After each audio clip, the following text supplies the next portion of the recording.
Now, when it comes to Diamond Dynasty and this featured program that is Faces of the Franchise, what you're looking for is experience. And apparently, March to October is one of the best methods to go ahead and farm experience for Faces of the Franchise program. How do I know this? Well, it's word to mouth. I've been in a bunch of Twitch streams and a bunch of players who have unlocked multiple already Faces of the Franchise packs have told me, hey, you go into March to October, you select a difficulty either around Rookie, Veteran, All-Star. I highly suggest All-Star, and you just play March to October, you're gonna get a ton of experience, and therefore you are going to unlock a ton of packs as well. There are also several different methods, such as creating a roster full of 0 overalls, and then creating a pitcher that has 99 everything, and then just quick pitching. I believe around there is 16,000 experience an hour, but those two methods don't really jump out to me. Why? Because they're not inside Diamond Dynasty, so you're not working at multiple things at once. And I like knocking out multiple things at once.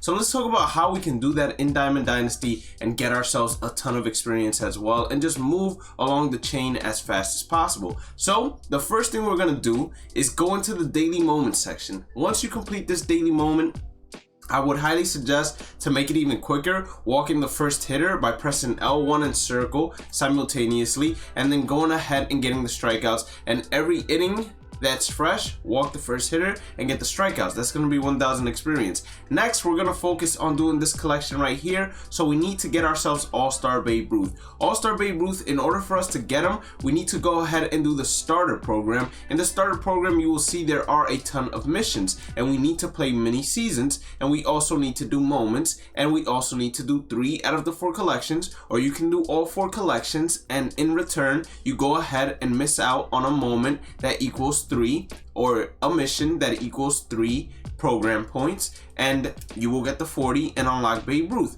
Once you go ahead and unlock Babe Ruth, that is going to be 10,000 experience just for collecting him inside the Faces of the Franchise program. So far we have 11,000 experience, and then we also have the AL Faces of the Franchise Showdown, which I will be making a guide for in just a second. So make sure you stay tuned, most likely coming out at 3. So we do 11,000 plus 15,000, that's going to be 26,000 worth of experience. Now, as I said, in order to go ahead and unlock this Babe Ruth, you need to play a mini season game. Now, it's up to you whether or not you want to play this mini season game. You can bypass this as one of the missions you bypass in order to go ahead and do the collections, but I highly advise against it. Why? Because you're most likely gonna want to go ahead and also play mini seasons in order to get that 89 Evan Longoria, which is most likely time limited. And if you're a card collector, you'd like to get all the cards inside the game. So we have 26,000 experience so far, and we didn't even count the 1 mini season game that we played in terms of gameplay experience.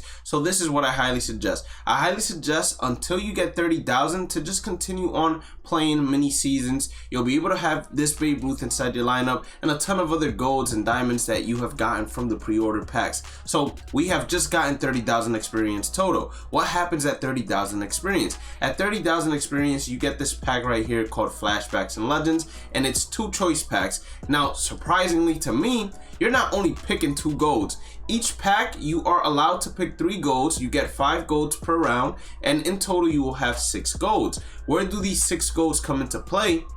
If you go into the week 1 Legends and Flashback missions, you will see that for each and every single gold inside that pack, there is a reward of 500 experience for going ahead and gaining parallel experience for that player. So in total, 6 times 500, you're going to be getting yourself 3,000 experience just off of this. And if you haven't sold your cover athlete or your Takashi series athlete, and you have both of them, this can only add to the experience that you can gain. As for getting 20,000 experience, or 2,000 excuse me, you get an additional 3,000 experience. So in total, from 30k, we're now at 36,000 experience. Where are we gonna go now? So once you added all of them to the lineup, before you even get the 6,000 experience, the next step is going into Conquest. We have Batter Up 1, which is probably the easiest one to do. You only have to simulate a game, and the sim speeds are up. This one is gonna offer you 150 experience. This one, Batter Up 2, is gonna offer you 200 experience.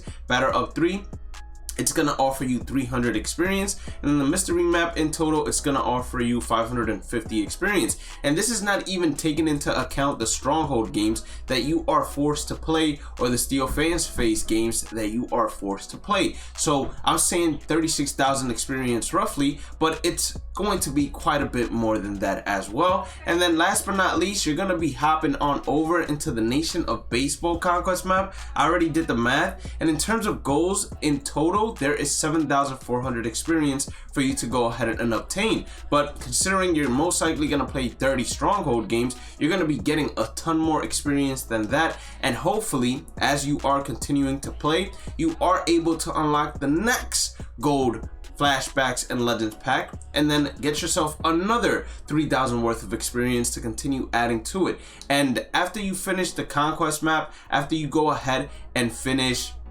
Nation of Baseball, you most likely will be around the 60,000, probably even more than 60,000. You probably will be at the halfway point, in which case I would highly suggest going into mini seasons and just finishing out that mini seasons. Why? Because you should be not halfway there, but you should be at least 1/4, 1/6 of the way there if you went ahead and played mini seasons until you got 30,000 experience. Once you're 1/4 or at a certain point where you know you are guaranteed to go to the playoffs, you can just enter these games and quit them out, enter these games and quit them out. And the most important thing is that as you are doing this, you are knocking out goals, meaning as you play originally, you are knocking out goals that are going to go ahead and give you an even greater boost to experience. For example, reaching the semifinals and also winning it is 9,000 experience in total. And then if you go ahead and finish as one of the top 4 teams, that's 13,000 experience in total. Getting 20 hits,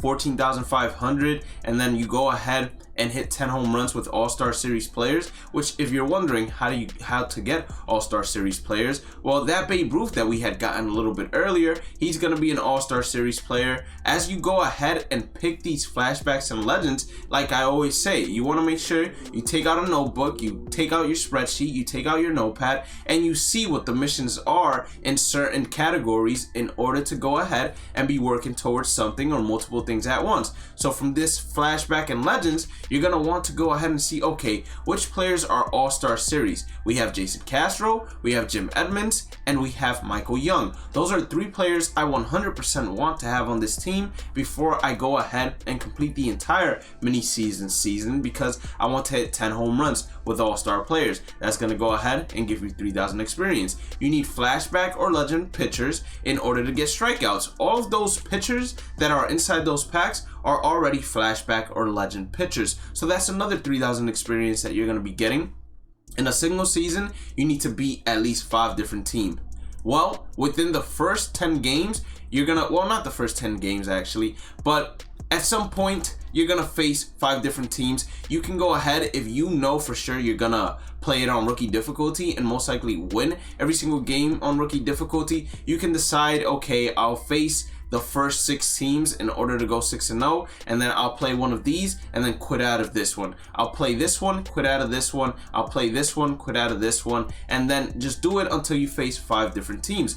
Once you face 5 different teams, you will get yourself another 3,000 experience. And then you need to finish the regular season at least at 2nd place. If you really want to assure 2nd place, then obviously you're going to have to keep an eye on the standings and just make sure that you're not quitting out of more games than you need to in order to remain at 2nd place. That's going to be another 40,000 experience. Winning 20 games, meaning going 20-8 on All-Star difficulty, which you can play, but I would look at the teams, see which teams are more difficult to play against, and play those at an easier difficulty or quit out against those. And then the teams that are worse, just play on All-Star difficulty. You can get 30,000 experience, Hall of Fame difficulty, or 3,000 experience, Hall of Fame difficulty, another 3,000 experience, but I really wouldn't worry about this. But as you can see, just from playing mini seasons, after you finish Conquest, you're going to be getting a ton of more experience. You should probably be more than halfway into the program in terms of getting your first flashback pack or Faces of the Franchise pack.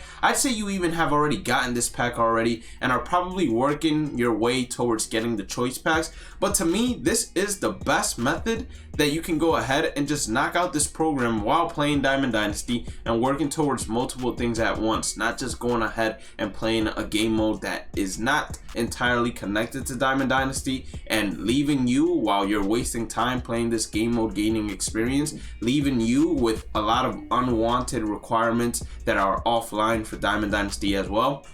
Check out the description. We got our Discord, our Twitch link, as well as our social medias. Have a blessed day and night. Stay positive, stay safe, stay blessed, and I will catch you all in the next one. Peace out.